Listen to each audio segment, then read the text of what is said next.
He bought a $5 mystery box, thought it was junk, until a fainted Apache woman woke and whispered. Before we dive into the story, don't forget to like the video and tell us in the comments where you're watching from. Late afternoon light stretched across the dry creek trading post in a thin, steady band.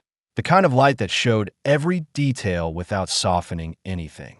Merchants packed up their goods, wagon wheels creaked, and the smell of hay mixed with dust that never fully settled.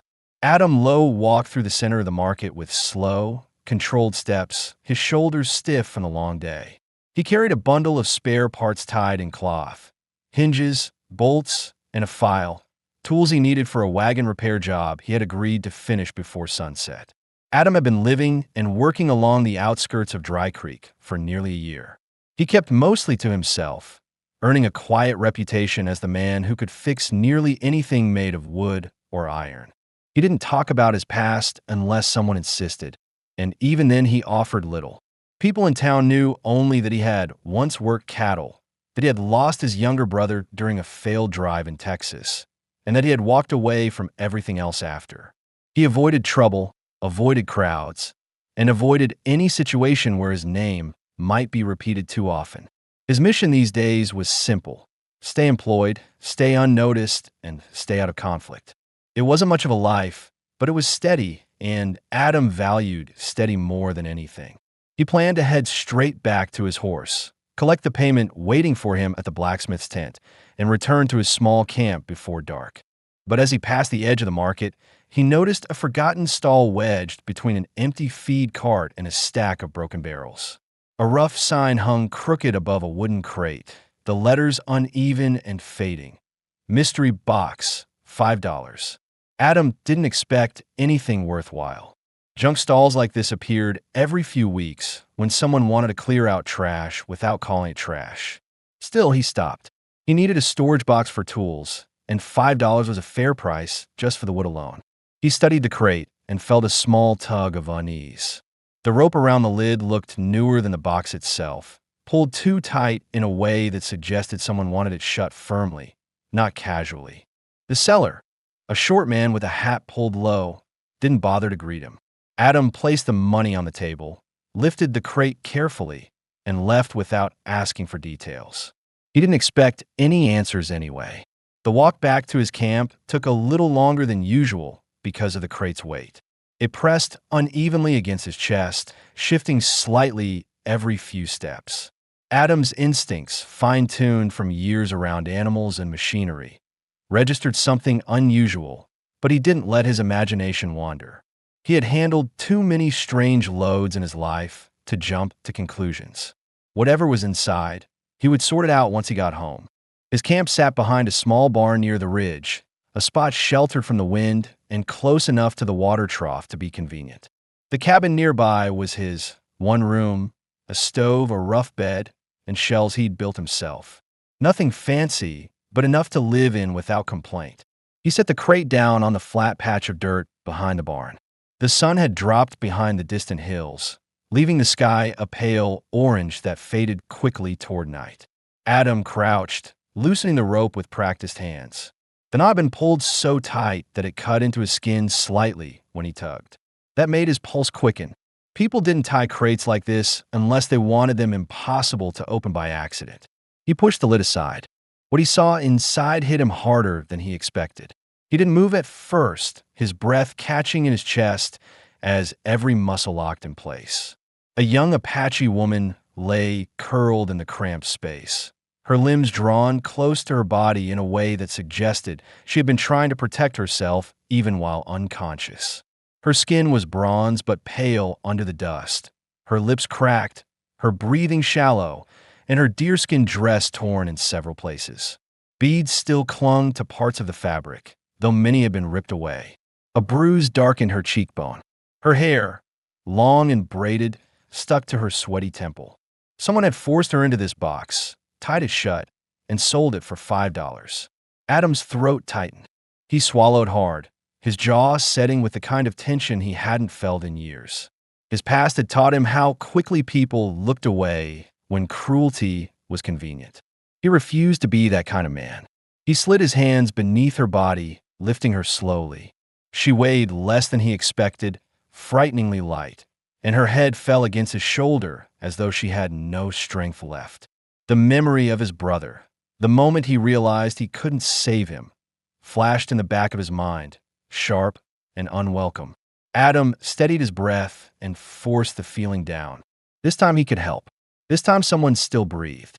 He carried her across the yard and into the cabin, nudging the door shut with his boot. Inside, the air was cooler, the shadows longer. He laid her on the bed carefully, arranging her arms so nothing twisted unnaturally. When he touched her wrist, her pulse fluttered beneath his fingers, weak but present. Adam lit the lantern, its warm glow spreading across her face. She looked young, too young to endure whatever had happened to her, but her features held traces of strength. A firm jawline, high cheekbones, and a tension around her closed eyes that suggested she had fought hard before losing consciousness. He filled a tin cup with water, tilting it against her lips. Her throat moved slightly, swallowing a small amount, then stopped. He repeated the motion slowly, giving her enough to moisten her mouth but not choke. As he worked, he felt a mixture of concern, anger, and responsibility forming inside him, each emotion pushing against the others until they settled into one clear resolve. She would not be left in danger again. Adam placed the cup aside, wiped her forehead with a damp cloth, and sat in the chair beside the bed. He leaned forward, elbows on his knees, studying her breathing.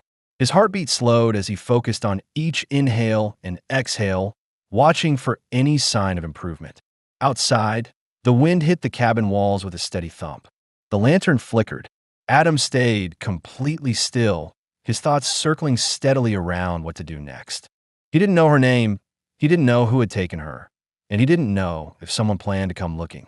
But the moment he opened that crate, his priorities shifted. His quiet life no longer felt like something he needed to protect. Right now, the only thing that mattered was keeping her alive long enough to wake. He didn't close his eyes. He didn't consider sleep. He just sat there, watching her chest rise and fall in uneven motions, ready to intervene the moment her breathing changed. In the silence of that single-room cabin, Adam waited, steady and alert, as the night settled deeper outside, and the life he knew began to shift into something he hadn't expected when he handed over $5 at a forgotten market stall.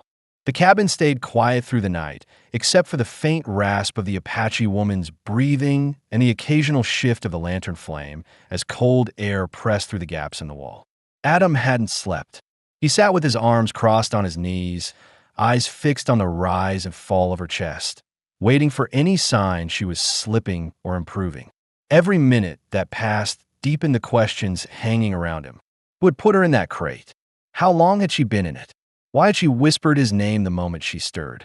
He knew the moment she opened her eyes, these questions would either find answers or spill into more unknowns.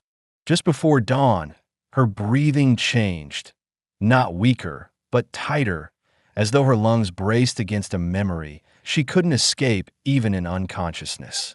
Her fingers twitched beneath the blanket, curling faintly. Adam leaned forward, his pulse quickening with the expectation that she might wake. He lifted the lantern off the table and set it closer so she wouldn't be waking into darkness. When the light hit her face, her eyelids fluttered, the muscles around her jaw tightening as though she had to force herself upward through a heavy fog. Her eyes opened slowly. At first they looked glassy, unfocused, scanning the ceiling as if she didn't recognize anything around her. Adam didn't move, not wanting to startle her. He kept his hands visible, but still, the same calm stance he used with frightened livestock, except now his chest carried a different kind of tension because this wasn't an injured horse. This was a young woman who had been suffocated in a wooden crate. She turned her head slightly, noticing movement more than form, and her gaze landed on him. Her breathing hitched, not from fear. He recognized that quick, shallow inhale as the shock of seeing a stranger after waking from trauma. Her eyes lingered on his shirt, the dried dust on his sleeves, the small cut on his knuckle he hadn't bothered to treat, then rose to his face. She studied him carefully, almost as if she needed to confirm he wasn't part of the nightmare she had come from. He spoke first, keeping his voice low. "You're safe here. You're in my cabin." Her lips parted, but only air came out at first. She swallowed hard, the strain visible.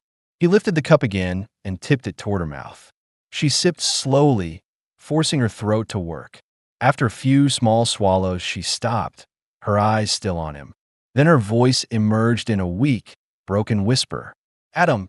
Hearing his own name from someone who had no reason to know, it froze him momentarily.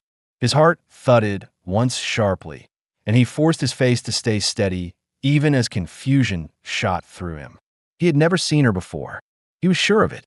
He didn't loan his name to strangers, didn't talk freely, didn't visit places where people asked who he was. And yet she spoke it as if she had been searching for him. His voice stayed even. "Who told you my name?" She blinked slowly, her brow pulled together with effort. "I heard someone say it." "What's someone?" he asked, leaning slightly closer so she wouldn't have to strain. She frowned as if trying to reach a memory she didn't want to approach. "Before the box." That answer landed heavily. He wanted to ask more, but she winced and reached for her temple with a weak hand. So he stopped the questions. She was slipping again, her strength gone. He eased her back onto the pillow and adjusted the blanket. She watched him through half-closed eyes, trying to stay awake long enough to understand where she was, but exhaustion pulled her down faster than she could fight it. Before her eyes shut completely, she whispered something too soft for him to make out. 2 syllables, maybe a name, maybe a plea, fading before he could grasp it. Adam looked at her for a long moment, weighing everything that had just happened. The fact that she knew his name wasn't accidental. Someone must have mentioned him, someone involved in the crate. That meant the men responsible knew he existed. That opened the door to danger he hadn't anticipated when he lifted the lid. The sun finally surfaced over the ridge, casting a thin line of light across the cabin floor. Adam stood, stretched the stiffness from his shoulders, and checked the latch on the door. One more thing pressed on his thoughts. If she knew his name, then someone else might know where he stayed. His cabin wasn't hidden. Anyone who asked around long enough could find it. He needed to prepare for the possibility that someone might come looking. He set the empty crate outside behind the barn, pushing it farther into the brush so it wouldn't be visible from the road. When he returned inside, she was awake again, just barely, but this time she followed his movements, studying every step he took. Her eyes tracked the way he set the lantern aside, how he opened the stove door, how he poured water into the small iron pot. She wasn't examining the cabin. She was examining him, trying to judge whether she could trust him. He spoke quietly, not wanting to overwhelm her. "Do you remember anything about the men who took you?" She didn't answer immediately. Her jaw shifted. She looked toward the window, then back at him. Finally, she said, 2, maybe 3. I woke up tired in the dark. They spoke English and something else. Adam waited, letting her set the pace. She continued, voice thin but steady. They said they would make money off me. Her throat tightened on the last words, and she fell silent. He nodded once, not out of agreement, but acknowledgement. She needed to see he believed her. People rarely believed stories like hers. He knew because his brother had died in a moment everyone blamed on chance, not people's choices. He had learned early that cruelty often hid behind excuses, and those excuses were easy for outsiders to accept. He placed a folded blanket behind her back to prop her up. "My name is Adam Lowe," he said calmly, giving her something firm to hold on to. "I'm a ranch hand and a repairer. You're safe here. No one is coming inside this cabin unless I allow it." She absorbed the words carefully. After a few seconds, she whispered her name for the first time. "Naeli." Adam nodded again, storing the name quickly in his mind. "You need rest. Food. Water. We'll take things slow." She didn't respond, but her eyes softened slightly. Not trust, not yet, but the first step toward it. Before he could say anything else, she asked a question he didn't expect. "Why help me?" He could have given a dozen reasons. Because leaving someone in a crate was unforgivable. Because he refused to carry another death on his conscience. Because the look on her face when she whispered his name had stirred something he thought was gone. But he chose the simplest truth. "You were alive," he said. That was enough. She let out a shaky breath and eased her head back onto the pillow. He watched her settle, her eyelids growing heavy. When she drifted into sleep, he stood again, checked the door, and scanned the window for movement. Doubt crept into his thoughts. Was someone already watching? Had anyone from the market followed him? He had left quickly with the crate. If the sellers realized she was missing, they might assume she escaped rather than being rescued. He moved to the shelf near the stove and pulled down the revolver he kept hidden behind a tin jar. He checked the chambers, all loaded. He set it within reach, but out of her sight, not wanting to scare her. He sat again beside the bed, realizing there was something else he needed to answer for her sake and his. Why was he here? Why this cabin? Why this life? The truth was simple. He had come here trying to outrun guilt, and Dry Creek had offered him a quiet corner to disappear into. But now disappearing wasn't an option anymore. He had someone to protect, someone whose life had landed in his hands in the most unexpected way. As the daylight filled the cabin fully, Nayeli slept without trembling, without the erratic gasps she'd had during the night. Adam kept watch, running through every detail he needed to uncover. Who sold the crate? Who tied her up? Who knew his name? And why someone had been talking about him before she woke inside a box meant for tools. The moment she whispered, "Adam," everything changed. Now the answers mattered. Now the danger wasn't distant. And now he knew he wasn't alone anymore, whether he was ready for it or not. When the sun rose high enough to warm the ridge outside, Adam stood by the stove, heating water in the iron pot, listening for any signs that Nayeli was waking. The cabin felt different now. Not chaotic, not unsafe, but charged with the pressure of unanswered questions. In town, people had seen him carry the crate. Someone might have noticed its weight or the way he rushed out without looking inside. Someone might even know what was in it. That made Adam uneasy because secrecy never lasted long in places like Dry Creek. Behind him, Nayeli shifted under the blanket with a soft groan that told him she was awake, but still fighting pain from dehydration and whatever injuries she had suffered before ending up in that box. Adam turned, stepping closer without hovering, giving her space to orient herself. Her eyes opened slowly, already clearer than the day before, though her expression tightened as she took in the room again. The walls, the shelved tools, the single window, the rough boards that made up the floor. She studied everything with sharpness, as someone who needed to know every detail of the place she'd woken in. He offered her a bowl of warm water with a clean cloth resting over the edge. She accepted it with both hands, though her fingers trembled. She pressed the cloth to her lips, wetting them as she scanned the cabin carefully. After a moment, she asked something he had expected but hoped she would delay. "How long was I in the box?" Adam let out a slow breath. "I don't know, but you were still warm. Not long enough to freeze or suffocate. A few hours, maybe more."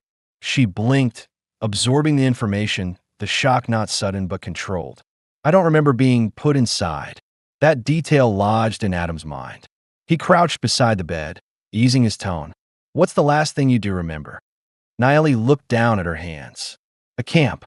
I heard men arguing. One of them said something about a trader in Dry Creek, someone who buys anything. They fought about who would get paid." She paused, her jaw tightening. After that, nothing. Adam filed the information away silently. A trader who buys anything. That narrowed the suspects. Dry Creek had two merchants known for dirty deals. Harlan Clegg, who sold guns under the table, and Roth Avery, who bought stolen goods without asking questions. But neither had ever been bold enough to traffic people openly. If one of them had done it, someone else was involved. Nayeli lifted her head slightly. "Why would they know your name?" He hesitated before answering. "I don't know. I kept to myself when I lived farther south. If something followed me here, I didn't see it coming." He rarely admitted uncertainty, but honesty mattered right now. She watched him, studying his face as though measuring his sincerity. Once satisfied, she eased back into the pillow. Another question weighed on him.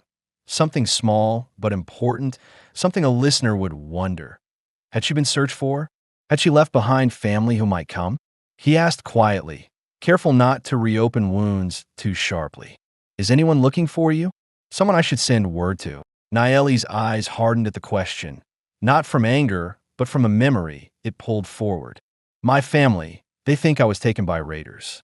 My people would search for tracks, but the men who took me covered their trail well. I don't think anyone knows where I was taken. Adam nodded. That meant she wasn't expecting rescue. She was alone when he found her, and unless the men came looking to reclaim their property, she had no one else to rely on. The truth irritated him more than he expected. No one deserved to be treated like cargo. He stood and grabbed the tin pot off the stove, stirring the stew inside. He wanted her to eat something, at least enough to keep her strength up. When he brought the bowl to her, she accepted it with a fragile steadiness, tasting the broth slowly. After a few careful sips, she paused and asked something he hadn't expected so soon. "What day is it?" "Saturday," he answered. Naeli's brows lifted slightly. "Then I've been gone longer than I thought." That detail struck him sharply. "How long were you missing?" "For days," she said, voice quiet but certain. "I counted nights while I could." That meant whoever sold the crate had been holding her elsewhere before the sale.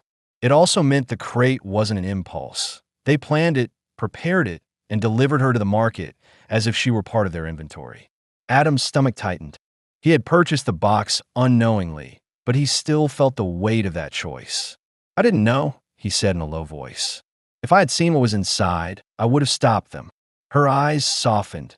Not forgiveness, but understanding. If they saw you looking inside, they would not have let you walk away. He appreciated her bluntness. She wasn't trying to comfort him. She was stating facts. It grounded him. Naeli shifted upward, pushing the blanket aside with slow movements. She was stronger than yesterday, though not enough to stand without support. Adam stepped in to help, but kept his hands loose, letting her decide how much contact she allowed. She steadied herself on the edge of the bed, breathing slow and even. "Tell me where we are," she said. "About a mile outside Dry Creek," he replied. "My cabin is near the ridge. Not many people come through here." She studied the window, noting the angle of light, the sound of wind, the faint echo of animals from the nearby pasture. "No one will find me by accident," she murmured. "No," Adam agreed. "Only if they come on purpose." The implication hung heavy between them. After a moment, she asked another quiet question, one a listener would have asked too. "Do you live here alone?" "Yes," he said. "Been that way for a while." "Why?"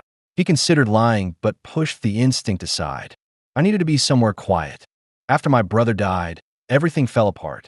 I left the ranch I worked at and kept moving until I ended up here. It was supposed to be temporary." Her expression shifted with a kind of recognition, not pity. She knew the feeling of being uprooted by grief. Before either could speak again, a faint crunch of gravel outside made Adam's posture stiffen. He moved to the window instantly, scanning the yard. Nothing visible, no shadows moving, no horses tied near the fence, just wind shifting the brush. He kept his back straight, eyes sharp. Someone had been near the property, he was certain. Naeli watched him closely. "Is someone coming?" "Not yet," he said quietly. "But someone was out there a moment ago." She lowered her gaze, absorbing the reality that danger wasn't behind them fully.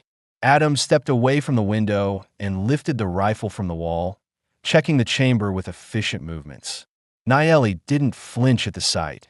She had lived around danger long enough to understand that being prepared wasn't aggression. It was survival.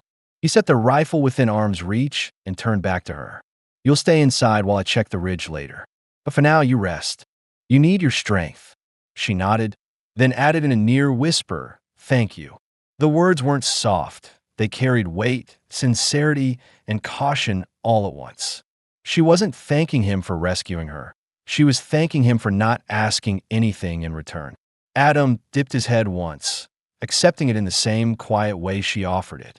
As the sun climbed higher and the day took shape outside, both of them understood something unspoken. Forces were moving beyond their control. Choices had already been made, and whatever was coming next would pull them further together, whether either of them intended it or not.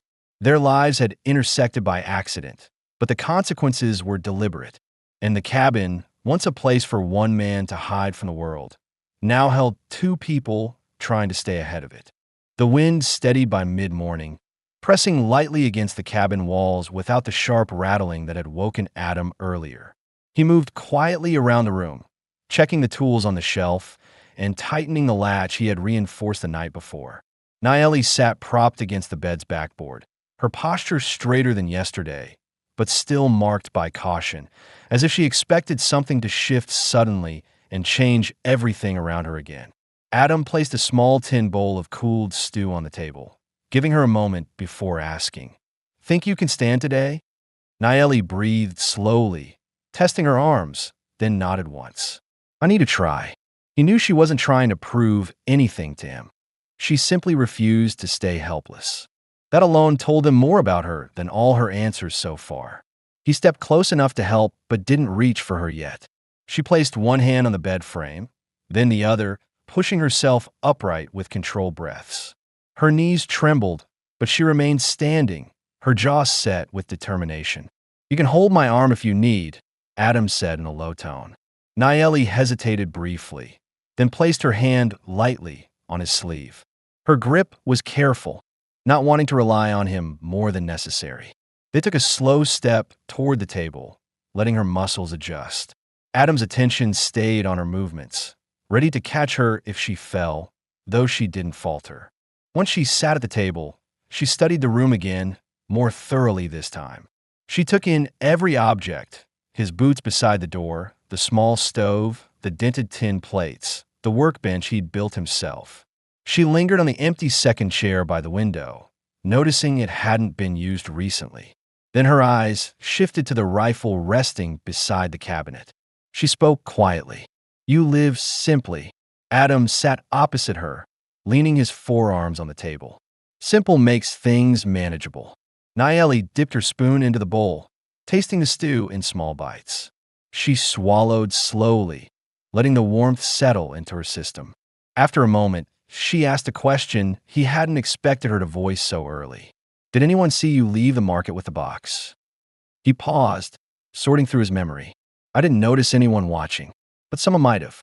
The stall was off to the side, though. Most people were busy packing up. Someone might follow the crate," she said, her tone steady, not fearful. "They won't expect it to be gone as quickly. But when they realize I'm missing, they'll look for anyone who carried it." Adam accepted that with a slow nod. Dry Creek isn't large. If someone starts asking questions, the wrong ears will hear. Nayeli watched him closely, reading the subtle changes in his expression. "Will your name cause trouble?" He rubbed his thumb along the edge of the table, thinking, "I didn't come to this town to make a reputation. I came because it's quiet. But people talk, and I've been here long enough for someone to know what I can do with tools, fences, and animals. And with a rifle," she added quietly. He didn't deny it. "If someone comes looking, I won't be unprepared." They fell into a steady silence. It wasn't tense, just full of things both of them were thinking through separately. After she finished eating, Nayeli traced the rim of the tin bowl with her fingertip, gathering her courage to ask the next question. One listeners would naturally wonder, "What will you do if the men return?" His answer was calm, direct, and without hesitation. "I'll keep them away from you. You don't know them," she warned. "I don't need to," he replied. "I know what they tried to do." "That's enough." Nayeli stared at him for a long moment, as if weighing whether his resolve was born of kindness, stubbornness, or something deeper. She finally said, "They won't forgive losing what they plan to sell." Adam tightened his jaw. "Then they won't find you." Another question weighed on her, but she asked it carefully. "If they threaten you, will you still help me?" He didn't blink. "Yes." The certainty in his voice hit her with unexpected force, knocking loose a breath she didn't mean to release. She looked away, her fingers tightening around the edge of the blanket draped over her lap. She wasn't used to anyone making promises that didn't come with demands. To give her room, Adam stood and retrieved the small basket of supplies he kept under the counter. He placed it on the table and opened it. A leftover bandage roll, a pouch of salt, a bottle of liniment, and a needle for stitching fabric. "If you have wounds I missed, we should treat them." Nayeli hesitated, but knew she needed a check. She lifted the edge of her dress around her forearm, revealing a long scrape she hadn't noticed the night before. The skin was raw but clean. Adam leaned in slightly, not touching until she nodded. He poured a small amount of water over it, then dabbed it with a corner of cloth. She winced but didn't pull back. "Thank you." Adam secured the bandage gently, making sure it wasn't too tight. The closeness made her breathing shift, not from fear, but from unfamiliar safety. Normally, proximity meant danger. Here it didn't. When he stepped back, she asked something unexpected. Another detail listeners might wonder: what would you have done with the crate if it had been empty? He raised an eyebrow at the sudden shift. Use it for tools, probably. Maybe firewood. She gave a faint, tired laugh. Instead, you got someone who brings danger to your door. He met her gaze steadily. I've lived with worse dangers. At least this one has a face. The comment softened something in her expression, even if she didn't respond aloud. A soft thud sounded outside, light, quick, near the edge of the barn. Adam stopped breathing for half a second, his eyes snapping to the window. Nayeli's posture stiffened instantly, her fingers sliding to the underside of the table instinctively. He moved to the window, staying below the sill as he peered outside. The yard looked undisturbed except for a shift in the brush near the trough. No tracks, no figures, no movement. But something had been there. Something small or cautious. He exhaled slowly and turned back to her. It wasn't a person. Probably a fox or a stray dog. Nayeli shook her head. Not if it stopped. Animals don't pause like that unless they're sensing something bigger. Adam considered that. Her instincts were sharper than his, shaped by entirely different kinds of danger. Then we stay alert, he said quietly. She nodded, her shoulders relaxing only a fraction. To distract her mind from the fear creeping back in, Adam asked, "Before the men took you, what were you doing out there?" Her eyes drifted to the corner of the room. "I was gathering herbs with my cousin. We were supposed to return before dark. They grabbed me when she was out of sight." He felt something tighten in his chest. Does she know what happened? She would have found signs, but she couldn't follow without risking the same fate. Nayeli paused. "She'll think I'm dead." Adam absorbed the weight of that. It explained her calm under pressure. People who believed they had no one looking for them carried fear differently. It also explained her willingness to trust him for now. He was the only person standing between her and the men who had sold her like freight. The morning shifted into noon. She gathered the courage to stand again, practicing slow steps across the cabin while Adam stayed near enough to intervene but far enough to let her claim space. She walked to the window for the first time since waking, pressing her palm lightly to the frame as she looked out at the ridge. "This place feels quiet," she said. "Quieter than anywhere I've been." "It was meant to be," he answered softly. She turned her head toward him. "Will it stay that way?" He didn't lie. "That depends on who comes looking." Nayeli absorbed the truth without fear, just realism. "Then we keep watch." Adam nodded once. For the first time, she didn't say "you keep watch." She said "we." A small shift, almost invisible but important. By the time the sun leaned westward, they both knew the same thing without speaking it aloud. Whatever storm was gathering, they were preparing to face it together, even if neither of them fully understood the cost yet. By the time the sun dropped behind the ridge, the cabin had settled into a tense quiet that neither Adam nor Nayeli tried to interrupt. The earlier noise outside still pressed on both their minds, and though they had worked to keep busy, Adam checking the fence lines and Nayeli sorting herbs to distract her thoughts, each task carried an unspoken worry beneath it. Someone might come back. The room felt heavier the moment the last light faded, not unsafe but alert. Adam stoked the stove and added a fresh log, making sure the fire would last through the night. Shadows crawled up the walls as the lantern burned low, steady but dim. Nayeli sat on the bed with her legs tucked beneath her, watching him sharpen a small knife on a whetstone. She didn't fear the weapon. She watched because each scrape of metal against stone reminded her of a life she had been thrown out of without warning. She finally asked the question listeners might have wondered since the beginning. "If someone knocks on that door tonight, will they know I'm here?" Adam lifted the blade, checked the edge, and set it aside. "Not unless they see you through the window or break the lock." "Would you open the door?" she pressed. "No," he answered without a blink. "Not anymore. Not after what we know." That answer settled her for a moment. but something else lingered behind her eyes. She rubbed her bandaged forearm gently, then looked toward the window where the night air pressed against the glass. "How far is the nearest homestead?" "A half-mile east," he said. "But they keep to themselves unless someone's dying." "And the trading post?" she asked. "Close enough if I needed supplies. Far enough if someone wants to disappear." He paused, noticing the way she swallowed, as if searching for footing in a world she didn't choose. "You're not trapped here, Naeli," he added, his tone firm. "When you're strong enough, you can choose where to go. I won't hold you." Her gaze dropped to her lap. "The men who took me think they own me. Leaving would bring them straight to me." "Then we stay ahead of them," Adam answered. "One step at a time." The door creaked faintly from the shifting temperature, and both of them turned quickly. When nothing followed, Naeli exhaled slowly, her nerves still raw. Adam noticed the way she sat, the stiffness in her back, the way her hand hovered near her waist where a knife would have been if she'd had one. She wasn't simply afraid. She was preparing herself for danger she knew intimately. He spoke gently. "You should try to rest." She shook her head. "If I sleep, I'll wake to something I can't see. I won't let myself go back there in the dark." He understood that better than he wanted to admit. "Then stay awake as long as you need. I'll keep watch." Naeli studied him for a long moment. It wasn't admiration, nor trust, nor comfort. It was evaluation, the kind that decided whether staying near him was smart or foolish. She finally nodded once and tried to shift closer to the wall, but the movement sent a sharp tremor through her legs. A cold sweat broke across her forehead. Adam stood before she could collapse, catching her by the elbows. "Easy," he said quietly, guiding her back to the bed. "You pushed too hard today." She clenched her teeth, frustrated by her own weakness. "I hate being like this." "It won't last," he said calmly. "Your body needs time." Her breathing steadied after a minute, but her eyes stayed wide and alert. Adam could tell exactly when the memories began pressing in again.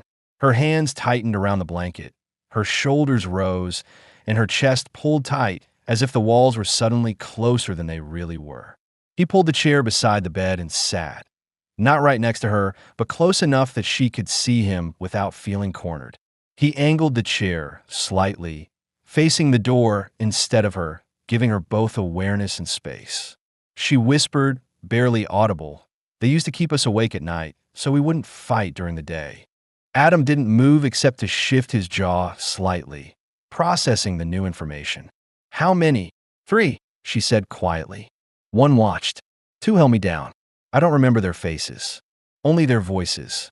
Adam's fingers curled around the arm of the chair. He didn't speak, not yet. She didn't need anger or questions. She needed the room not to collapse around her. After a moment, she added, "I thought I would die out there. I wasn't afraid of dying. I was afraid no one would find me." Adam turned his head enough that she could see his expression. Someone did. Her eyes softened, not with gratitude, but with reluctant acknowledgement. "You didn't run when you saw me." He shook his head. "No, I wasn't going to leave you." Outside, an owl called from a distant branch, breaking the stillness. Naeli looked toward the window, her posture relaxing a fraction, though her hands still trembled slightly. She said something unexpected then, something listeners would wonder about once they learned she'd spoken his name while unconscious. "I didn't know your face, but I knew the name." One of the men said it. He said, "Give it to Adam." I didn't understand what he meant. Adam stilled completely. "Give what?" "I don't know," she whispered. He said it like he expected you. A strange heaviness settled in the air. Adam leaned back slowly, processing the words. "You're sure?" he asked, voice low. "I heard it," she insisted. Before everything went black, the revelation twisted something deep inside him. His past, years he spent avoiding the wrong people, the wrong debts, the wrong attention, rose up without warning. He had made enemies long before Dry Creek. Men who wanted things from him. Men who didn't like being told no. Men who might use a life as leverage. He felt heat build at the base of his neck. He had come to Dry Creek to avoid this exact kind of entanglement. Naeli noticed the change in him immediately. "What does it mean?" "That someone out there knows who I am," he said quietly. "And they're trying to pull me into something." "Why you?" she pressed. Because I've walked away from men who don't forget, he answered honestly. She watched him with steady eyes. Then we both have enemies. Adam gave a short, firm nod. Seems so. Nayeli's breathing finally settled.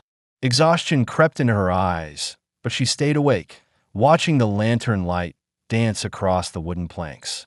Adam stayed facing the door, every muscle quiet but ready. They didn't speak again for a long time. When sleep finally pulled at her, she whispered something he barely heard. I don't want them to take me again. They won't, he said, steady and certain. Even if they're after you too, she murmured. Even then. At last, her eyes closed. Not from panic, but from worn-out trust. Adam didn't look away from the door as the night deepened. The lantern flame flickered, and the weight of the unknown pressed harder. But one thing was clear now, clearer than anything since he opened the crate. The trouble coming wasn't random. It had his name on it, and hers. The next morning arrived colder than the ones before, a sharp wind slipping through the cracks in the cabin walls and stirring the thin curtains. Adam stood at the small sink basin, washing his hands, his movements slower than usual, every gesture marked by the weight of what Nayeli had revealed the night before. Someone out there had said his name. Someone had planned something involving him. Someone who knew enough to use a human life as part of it. Behind him, Nayeli inhaled slowly as she woke, her eyes opening with the same guarded alertness she had shown the previous day. She shifted upright, brushing her hair back from her face with careful fingers. Adam set the cup of water near her without a word. She accepted it, studying him closely. You didn't sleep, she said quietly, noting the tension in his shoulders. He didn't deny it. I don't sleep much when things don't add up. She gently pressed. Do you think the men who took me are tied to your past? Adam dried his hands on a cloth, choosing his words with caution. If they used my name, it wasn't random. That's all I'm sure of. Nayeli let that settle, but she wasn't afraid the way she had been earlier in the week. She wasn't calm, either. She was calculating, trying to understand the shape of the danger closing around them. She drank another sip of water, then asked something listeners might also want answered. Do you owe money to anyone? Did you make someone angry before coming here? Adam tightened the cloth between his fingers. I didn't leave Texas peacefully. The man who owned the ranch blamed me for my brother's death. He had friends in the wrong places, men who did favors for each other. Would he send someone all the way here? She asked. If he wanted leverage, Adam said. If he wanted to ruin my name or force me back, or if someone paid him to do another job. Her jaw tightened. And they used me. It looks that way. Silence followed. Not empty silence, aware silence. The kind that connected two different sets of scars. After a moment, Adam grabbed his coat from the peg by the door. I need to check something. Nayeli's eyes snapped toward him. You're not going alone. You're not walking to the ridge in this cold, he countered. She stood anyway, steadying herself against the table. If those men planned something involving you, they didn't finish it. They'll come back to check their work. We need to know what they've done. Adam stepped toward her, blocking the doorway. You barely slept. Because danger is close, she said plainly. Her insistence wasn't emotional. It was born from survival. She had endured more than he had. She recognized signs he couldn't ignore. Adam exhaled in frustration, but relented. You can walk to the bar with me. No further. Nayeli nodded once. She wrapped a blanket around her shoulders and followed him out, her steps slower than she intended, but steady enough. The yard was quiet except for the rustle of dry grass. Adam scanned the tree line immediately. Something fell off. The air wasn't still. It carried the unease of something recently disturbed. He walked toward the trough, Nayeli trailing beside him. The dirt around the trough looked different than it had the day before. Footprints, shallow but deliberate, cut close to the fence. Not boots from a stranger passing through. Someone had crouched there. Someone had waited. Nayeli crouched beside the prints, her fingers hovering an inch above the dirt. These were made last night. Adam lowered himself beside her. Why come as close and not knock? To see how many people were inside, she answered. To learn if you brought someone home. Adam's pulse tightened. Then they know you survived. She looked at him, seriousness sharpening her features. And if they know I'm alive, they'll want to finish what they started. Adam rose and checked the ground farther out. The tracks led behind the barn, disappearing into deeper brush. He followed the trail until he reached a point near the tall juniper tree. The prince stopped abruptly near a patch of flattened grass. A horse had stood there. Someone had watched the cabin long enough to understand its layout, then left quickly. Naeli approached behind him, leaning on the tree for balance. They're planning something. Adam scanned the ridge. They won't get another chance up close. She folded her arms against the cold, her voice low. They will try anyway. He looked at her then, really looked. Not as someone who needed protecting, but as someone who had survived far worse than he had guessed. You have experience with this kind of hunt. Naeli nodded. Men who trade people don't stop because a plan failed. They change how they approach next time. What would they do now, he asked. She turned her gaze toward the horizon. They'll watch from a distance until they find your weakness. Adam didn't flinch. I don't have many. You have one now, she said softly, without accusation. Adam exhaled, the truth hitting hard. You. Naeli didn't disagree. They walked back toward the cabin, but as they reached the porch, Naeli stopped. You should tell me something, she said suddenly. What's that, he asked. Your brother, she said carefully. How did he die? Adam stiffened, not expecting her to touch that topic. But she was right. Listeners would want to know what haunted him. Why his past unsettled him so deeply. Why men from Texas might think they could control him. He leaned against the porch post and looked down at the ground. We were driving cattle along a stretch of land the rancher insisted was safe. I told my brother to stay behind me. He didn't listen. He crossed near a ravine. A storm rolled in fast. The ground gave out under him before I got there. Naeli listened without interruption. Adam's jaw tightened. The rancher said it was my fault. Said I pushed too much work onto a younger boy. He wanted someone to blame, and I was the closest. When I refused to accept it, he made sure word spread that I'd run from responsibility. Is that true? She asked. No, Adam said firmly. I tried to save him. I tried everything. But rumors move faster than truth. Naeli absorbed that. Men like that don't forgive. They punish. That's why I left, Adam said. I wanted distance. And now someone used me to pull you back, she concluded. Looks that way. Naeli stepped inside first, lowering herself onto the chair near the window. Adam followed, setting the rifle on the table this time, not on the shelf. She noticed. Expecting something soon? She asked. I want to be ready, he replied. Before he could say more, a sharp knock hit the door. 3 quick raps, confident, too controlled to be accidental. Naeli froze. Adam stepped between her and the door, hand hovering near the rifle. Another knock followed, this time slower. A familiar voice drifted through the wood, an older man from town named Sutter. He was harmless, a trader who brought old tools for barter. But he had no reason to be here today. Adam? You home? Adam didn't open the door. What do you need, Sutter? Sutter cleared his throat awkwardly. Just checking in. Heard you bought a crate yesterday. Folks said it looked heavy. Thought you might need help unpacking. Naeli's eyes widened. A warning. Adam's heartbeat slowed. The men who watched the cabin knew how to use innocent mouths to gather information. He called out with a firm tone. I unpacked it fine. What was inside? Sutter asked casually. Tools, Adam replied. Sutter hesitated. Mind if I have a look? Just curious. Adam stepped closer to the door. No. A long silence stretched. Then Sutter's voice changed. Lower, less friendly. All right then. Take care, Adam. Footsteps retreated. Adam's jaw tightened as he looked at Naeli. They're asking questions already. Naeli nodded slowly. They're closing in. Adam checked the window again, but Sutter was gone. The ridge looked calm, but he felt danger pressing in from every angle. Naeli placed her hand on the table, steadying her breath. What do we do now? Adam lifted the rifle, sliding shells into the chamber with quiet precision. Now, he said, we stop running from a past neither of us asked for. Naeli straightened, her fear replaced with resolve. Then we prepare. They weren't simply surviving anymore. They were being hunted. And for the first time since the crate opened, Adam accepted that he wasn't facing this alone. The knock from Sutter lingered in the cabin even after he walked away, leaving behind an unease that settled like a cold layer inside the room. Adam kept the rifle within reach and secured every window latch, checking each corner for any new shift of air or movement.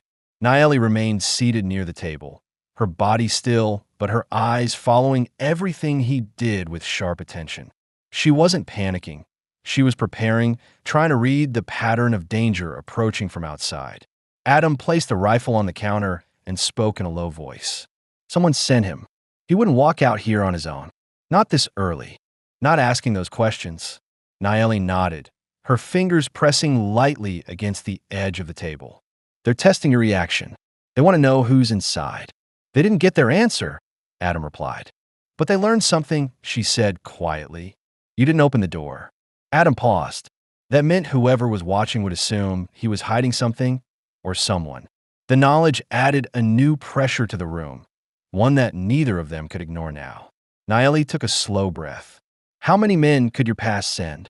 He ran a hand along the back of his neck, thinking through the years he tried to bury. Two I know for certain. One more who held a grudge, but wasn't the type to travel this far. The ranch owner had money, though, enough to pay men who needed quick cash. Would they know where you went? Not easily, Adam said, but I wasn't quiet leaving. Someone could have followed the trail if they wanted it badly enough. Naeli leaned forward. Then the men who took me might not belong to one group. They could be working for whoever wanted to hurt you, or they could be trying to profit from me separately. Adam exhaled hard. Either way, they know my name. And they know where you live, she added. That's worse. He didn't argue. He grabbed his coat and stepped toward the door. Naeli stood immediately, almost instinctively. Where are you going? Only to the barn, he said. I need to check the back trail. She hesitated. You shouldn't go alone. You're not strong enough to walk that far, he said, softening his tone. Stay where you can see the window. If anyone approaches, call out. Naeli didn't like it, but she accepted it. She stood by the window as Adam walked out into the cold morning, scanning every direction with deliberate steps. The ground held fresh impressions, Sutter's footprints, but heavier ones near the fence, not matching the boots he wore. Someone else had been close enough to listen. Adam's jaw tightened. He followed the deeper tracks toward the far side of the barn, stopping near a spot where the dirt looked disturbed. Kneeling, he brushed away loose soil until he found a torn scrap of cloth snagged on a nail. A dark piece with a frayed edge, not belonging to anyone he knew from town. Someone taller must have brushed past in haste. He slipped the cloth into his pocket and rose slowly. A faint rustle came from the brush behind him. Adam spun, rifle ready, but saw only the movement of leaves. He didn't lower the weapon immediately. He waited, listening. A breath. Not his. Then a shape emerged from the far side of the brush. A man stepping cautiously into view, hands raised to show he wasn't holding anything. Adam froze for a split second, recognizing the face. Tom Avery, Adam muttered. Tom nodded once, his voice steady but tense. Heard you might be needing help. Naeli watched from inside the cabin, tension flooding her posture. She had no idea who Tom was, and neither did the listeners yet. Tom Avery had been a ranch hand who left Texas months before Adam did. They weren't friends, but they respected each other enough to avoid trouble. The fact that Tom stood here now, without warning, meant the danger was larger than Adam realized. Adam kept the rifle steady. Why are you here? Tom shifted uneasily, glancing toward the cabin. Word spread south. Your old ranch owner sent men looking for you. I heard they're not asking questions kindly. Adam's pulse tightened. Why warn me? Because I saw what happened with your brother, Tom said, voice low. I know you didn't push him. I know you tried to save him. Men with money don't care about the truth when they need someone to blame. Adam lowered the rifle slightly, only slightly. How many men? 3 were paid to travel north, Tom answered. One is cruel enough to do anything. They hired him last. Naeli stepped outside then, blanket draped around her shoulders, gaze sharp as she studied Tom. He turned toward her, surprised to see someone else there. Adam watched Tom's reaction closely, looking for any sign he recognized her. Tom didn't flinch or stare too long. That meant he wasn't one of the buyers or captors. Naeli spoke first. Did they take me for him or for someone else? Tom shook his head. I don't know anything about a woman. I came alone. If you were taken, it wasn't from my side. Adam narrowed his eyes. Why tell me now? Tom swallowed. Because the men looking for you don't want you alive once they get what they came for. They're using whatever leverage they can. And you don't have many friends left. Adam made a small, bitter sound. Never needed many. Tom stepped closer. You do now. Adam stiffened. Trust didn't come easy, especially not today. But something in Tom's eyes held sincerity, fear mixed with urgency. Naeli asked quietly, How far behind are they? Tom hesitated before answering. 2 days, maybe less. They stopped in Dry Creek asking about you. Adam felt the weight of that sink deep. They know this cabin exists. Tom nodded. And they know you're not alone now. Someone in town told them. Maybe without meaning harm. Maybe not. Naeli looked from Tom to Adam, understanding the gravity of what had just been revealed. What do they want from you? Truly, Adam stared at the ground for a moment before answering. They want to punish someone for what happened to my brother. And they want me to pay for refusing to take the blame. That isn't all, Tom corrected gently. They also want the deed your brother hid. The land offer. The ranch owner thinks you know where it is. Adam's stomach dropped. He hadn't thought about that deed in years. His brother had mentioned it once, a secret offer from another cattleman to buy their work, create something new. Adam never took it seriously. Naeli asked the obvious question. Do you have it? Adam shook his head slowly. No, but they think I do. That changed everything. Tom glanced at the ridge. I can help you, Adam, but you need to decide fast. Those men won't stop. Adam exhaled, steadying himself. I'm not leaving her. Tom looked at Naeli again, softer this time. Then you both need a plan. Naeli's voice was quiet but firm. We face them. Together. Adam turned to her, the firmness in her face matching something inside him for the first time since this ordeal began. They weren't separate pieces of danger anymore. They were tied together by the choices others made. He nodded once. But before they could speak further, Tom stiffened suddenly and raised a hand toward the ridge. Someone's watching. Adam grabbed the rifle, pulling Naeli behind him. Tom stepped back, his hand dropping to the small revolver at his hip. A lone silhouette stood at the far end of the ridge, too still to be an animal, too deliberate to be accidental. The hunters had arrived sooner than expected, and they weren't hiding anymore. The silhouette on the ridge did not move at first. It stood motionless against the pale sky, one arm resting against the hip in a way that told Adam the figure wasn't afraid of being seen. That meant confidence, or arrogance, or both. Tom shifted his stance, placing one foot behind the other, ready for whatever came next.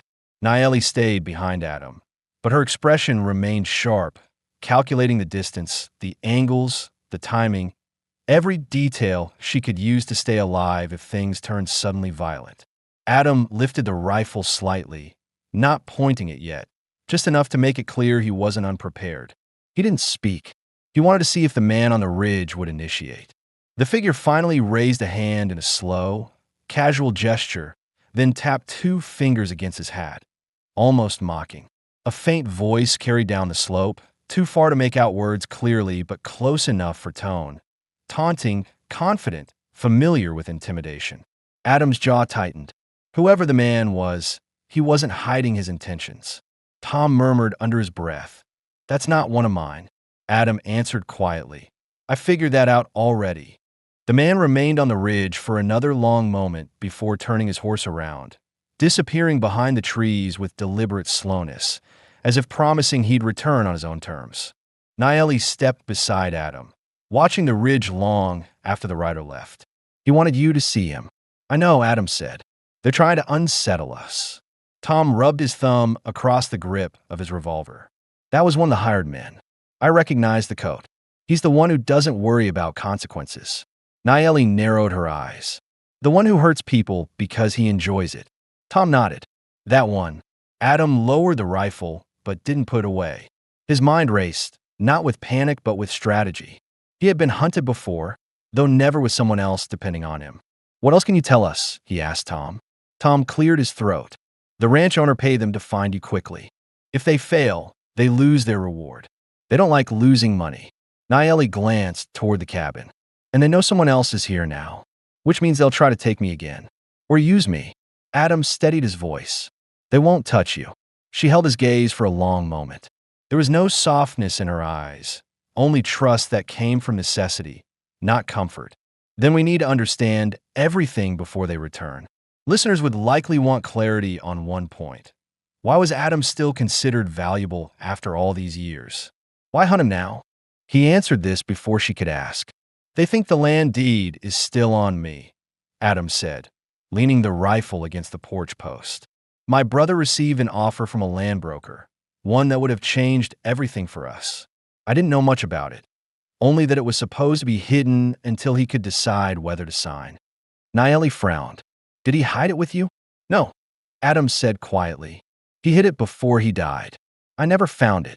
Then why hunt you? Because they believe I know where he hid it. Adam let out a long breath.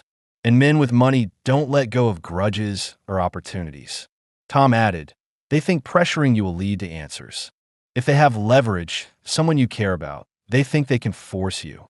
Nayeli folded her arms slowly. Then they took me thinking you would come after me. The idea made Adam's stomach twist. He hadn't considered it that way. Maybe, he said, or maybe they planned to use you once they delivered you to whoever bought the crate. Tom shook his head. Doesn't matter now. They know she's with you. Nayeli inhaled sharply. Then I don't want to be the reason you die. Adam stepped closer, his voice steady but firm. You're not the reason. Someone else's choices brought us here. A sudden snap in the woods cut through the moment. One sharp crack of a branch under a heavy boot. Adam turned instantly, raising the rifle. Tom drew his revolver. Nayeli shifted behind them, her hand on the table inside the door to brace herself. The noise didn't repeat, but the direction was clear, north side of the ridge. Tom whispered. He didn't leave alone. Nayeli's pulse jumped slightly. How many? Adam scanned the ground. Based on the prints behind the barn? 2 last night. Maybe 3 now. Tom nodded grimly. Then they're circling the property. Nayeli asked the question running through all of their minds. What do they want right now? Tom answered first. To see if you'll run. Adam lowered the rifle just enough to speak. We're not running. Nayeli touched the frame of the doorway for balance, her voice unwavering. What do we do then? Adam turned to her fully. We stay inside until dark. We watch every angle. We wait for them to get impatient. Tom raised an eyebrow. You want them to make the first move? They already showed themselves, Adam said. Now we see what they do when they don't get answers. Nayeli eased into the chair, near the table, studying the yard with careful eyes. They'll come closer tonight. They always do. That's why we'll be ready, Adam said. Listeners might wonder why Adam didn't simply flee into the woods. Why stay? Why risk confrontation? He addressed that next. I won't leave this cabin, he said, voice low. Running means turning our backs. They follow tracks better than we can hide them. Staying here means we control the ground. Tom nodded. Cabin's easier to defend than the open ridge. Nayeli lifted her chin. Then I helped defend. Adam shook his head quickly. You aren't fighting in your condition. She didn't back down. I don't mean fighting. I mean warning you. I know how these men think. I know the signs before an ambush. Adam considered that. She wasn't wrong. Her instincts had already proven sharper than his at moments. Tom leaned against the porch rail. You listen to her. She survives for a reason. A brief hush fell, one that wasn't fear but agreement. Then Adam noticed something on the ground near the trough. He walked to it, crouched, and lifted a small metal object between his fingers. A spent match head, still smelling faintly of sulfur. They were close enough to see inside, he said. Nayeli felt a chill. Then, they know the layout. And the weak spots, Tom added. Adam pocketed the match head. No more lanterns near windows tonight. No fires after dusk. We keep shadows on our side. Nayeli stood slowly. What about the back door? Adam looked at her carefully. You noticed that? It creaks, she explained. If someone forces it, the sound will give us warning. Tom waved a hand. If they force it, we'll hear more than a creak. Adam shook his head. They won't break the door. They'll try to lure us out. Nayeli asked, how? Adam answered quietly. By making noise they think we can't ignore. Tom's expression darkened. Gunfire. A fire set outside. Or a scream. Nayeli's breath caught. Not from fear, memory. Adam touched her forearm gently. They won't get the chance. Naeli looked up at him with a firmness that hadn't been there earlier in the story. I believe you. Adam understood exactly what that meant. After everything she had been through, days in captivity, hours in a crate, the fear of being hunted again, this was the first time she had spoken those words. Trust, unearned, but given because their survival demanded it. Tom straightened suddenly, rider approaching from the west. Adam moved quickly to the porch edge. A dusty horse trotted into view, carrying a young boy wearing a messenger's pouch. He stopped several yards away, wide-eyed at the tension in the yard. You Adam Lowe? The boy called. Adam tightened his grip on the rifle. Who's asking? The boy swallowed hard. Man in town told me to deliver this. He held up a folded note with Adam's name scrawled across the front. Tom muttered, "Don't take it." Adam didn't. Leave it on the fence post and go. The boy did exactly that. He didn't wait for money. He didn't ask why. He simply turned his horse and galloped away as fast as he could. Adam walked to the fence, scooped up the note, and unfolded it carefully. For words written in a rough, hurried hand. Tonight. Come alone. Ridge. Naeli's voice filled the silence behind him. It's a trap. Adam nodded. I know. Tom stepped forward. You going? Adam folded the note slowly, his eyes never leaving the ridge. Yes, he said, but I'm not going alone. Naeli straightened, her fingers tightening around the chair. Tom's jaw set. The hunters wanted him to walk into darkness alone. Instead, Adam planned something else, something they did not expect. He was going into the night with eyes open, allies at his side, and a woman whose instincts might keep all of them alive. The ridge was waiting, and so was the truth behind his name. The ridge loomed over the cabin like a dark wall as the sun slipped behind the horizon. The air grew colder by the minute, settling into a stillness that felt deliberate, as if the whole stretch of land were waiting for the next move. Adam finished loading the rifle, checking each shell with slow, focused movements. Tom stood by the window, scanning the tree line with the kind of patience only men who had survived violence learn through necessity. Naeli sat near the edge of the table, her posture steady despite the faint tremor in her hands. Adam finally broke the silence. We go as soon as it's fully dark. Not before. Naeli looked at him with unwavering seriousness. You don't walk at the front. Adam frowned. I'm the one they want. That's why you don't walk first, she said firmly. Men like them aim for the one they think is leading. Let Tom take the first steps. You watch behind. Tom shot her a quick glance. She's not wrong. Adam slid the rifle strap over his shoulder. Then who keeps watch on you? Naeli rose to her feet, steady but careful, her voice even. I'll walk between you. If they try to take me again, I want both of you close enough to stop them. Listeners might have wondered why Naeli insisted on going at all. Why risk herself in another dangerous situation? She answered that before Adam could. I won't hide while you face the men who hunted both of us, she said. I know what they sound like. I know how they move. You need my eyes. Adam gave one slow nod. She was right, and he wasn't about to argue with the kind of resolve born from surviving captivity. The last light faded. Adam opened the door quietly, letting the cold air slide in. The three of them stepped outside with deliberate care, leaving the lantern darkened behind them. The cabin fell into silence as the night swallowed them.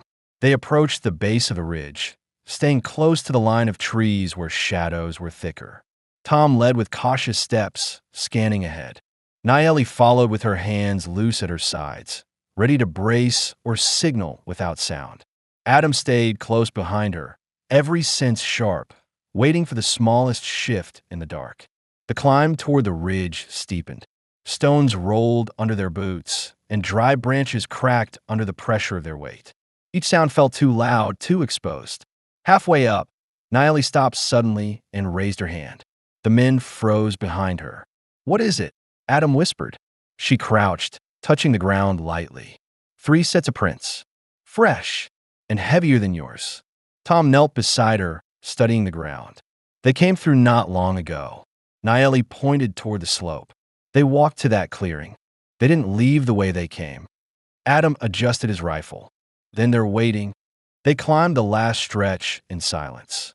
A faint glow appeared ahead, the soft flicker of small fire hidden in a rocky pocket of the ridge, intentionally dim so it wouldn't be spotted from the cabin below. Adam motioned for Tom to angle left while he and Niley stayed low. As they approached, a voice broke the stillness, sharp, confident, and too familiar to mistake. "Glad you made it, Adam." A tall man stepped into view, his coat long, his shoulders wide, his posture that of someone who expected the world to bend around him. It was the hired gun Tom had mentioned, the one who didn't care about consequences. Two other men lingered behind him, half hidden in the dim firelight, one sharpening a knife, the other holding a rope coiled loosely in his hand. Adam moved closer, keeping Nayeli slightly behind him.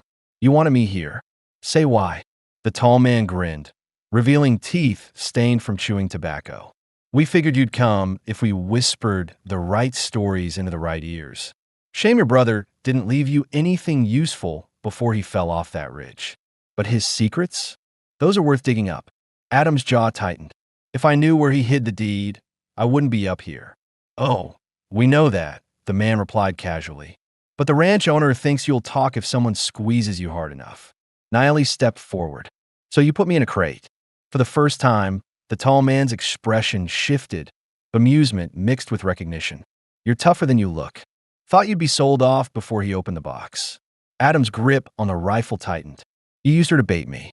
Now you're standing here thinking that was smart." The man chuckled. "Smart enough to get you here." Nayeli didn't blink, but not smart enough to see what happens next. Tom stepped out from behind a boulder, revolver raised. The two men by the fire jerked upright, startled. Adam aimed a rifle squarely at the ringleader.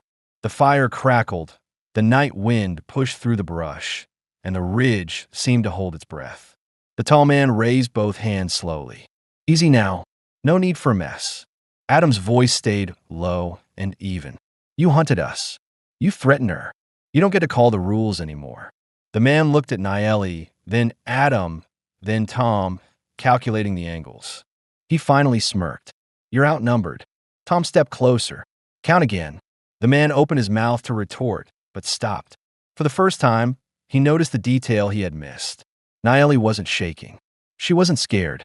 She was watching him the way someone watches a predator that's about to step into its own snare. The ringleader clicked his tongue. "Fine.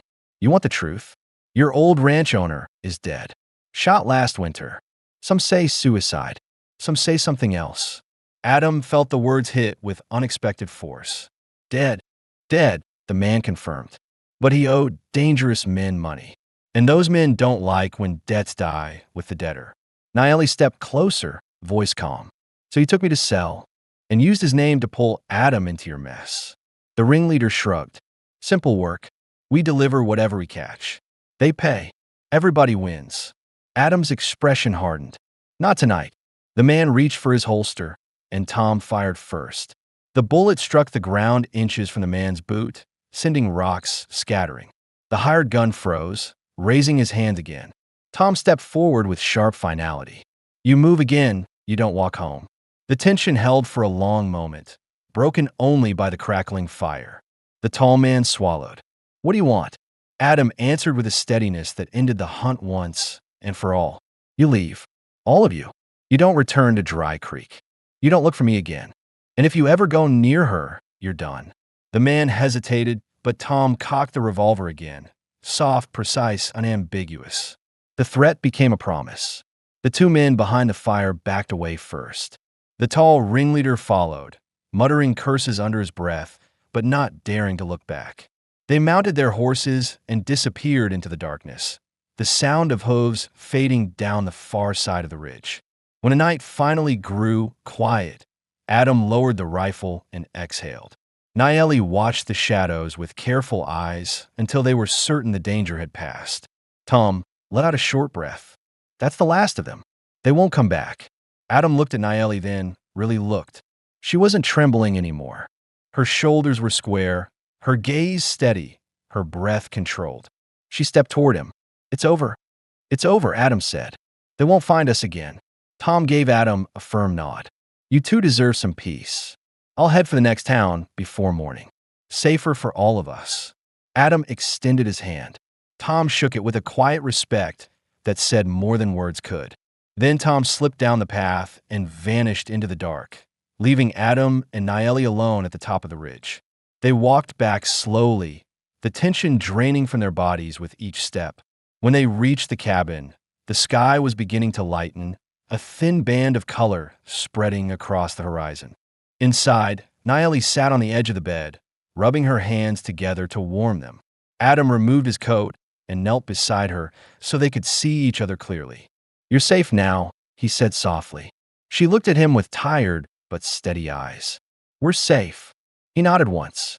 "If you want to go back to your people, you can. No one will stop you now." Naeli shook her head immediately. "I don't want to leave. This is the first place I've breathed without fear." Adam felt something shift inside him, relief mixing with something deeper, something he hadn't allowed himself to acknowledge. "Then stay." "I will," she said simply. He reached for her hand, slow and careful, giving her room to pull away. She didn't. Her fingers curled around his, warm and deliberate.